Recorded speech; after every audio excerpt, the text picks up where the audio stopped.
Ano-ano nga ba yung mga bank accounts na pwedeng i-open dito sa GCash?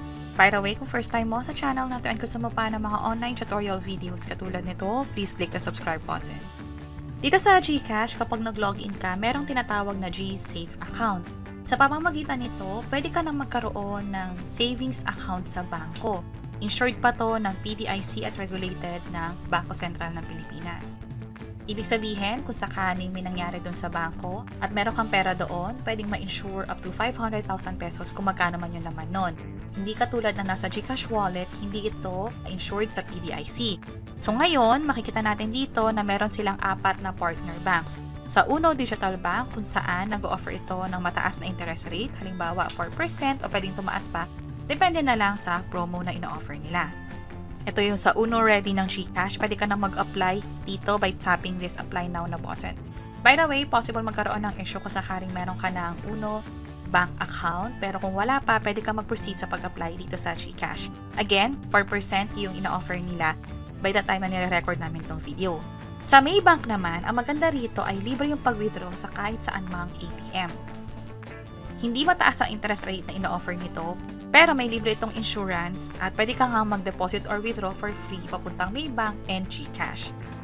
Close ko to, this time naman yung sa CIMB. Mataas din ang interest rate na ina-offer nito, pwede ka na mag-open ng bank account mula dito. Halimbawa, katulad na nakikita natin dito, pwede umabot ng 15% per annum yung sa CIMB account. So, mamili na lang kayo kung Uno Digital Bank or CIMB kung ang gusto nyo ay yung may mataas na interest rate o yung pwedeng kitain ng pera nyo habang iniipon nyo ito. And lastly, yung sa BPI My Save Up nila. Sa akin, meron din ako nito para nga naman libre yung pag-cash in ko or pag-withdraw between my BPI account and GCash. Ito yung transaction history ko. Hindi mataas ang interest rate nito, pero nga kung kailangan nyo ng BPI account na libreng pag-cash in papuntang GCash o yung pag-withdraw naman from GCash to BPI, pwede nyo i-consider ang pag-open ng BPI My Save Up.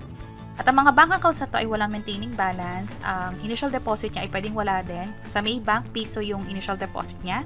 Pero sa BPI nga pala, ito lang yung may limit. The rest, wala. Pero sa BPI, 30,000 pesos lang yung pwedeng maging limit sa ngayon. Hindi ko alam kung magkakaroon ng update kung pwede nataasan yung limit na meron dito since savings account nga rin naman dapat siya. Katulad na nakikita nyo rito, 30,000 pesos yung maximum at nakaka 343 na ako for the month.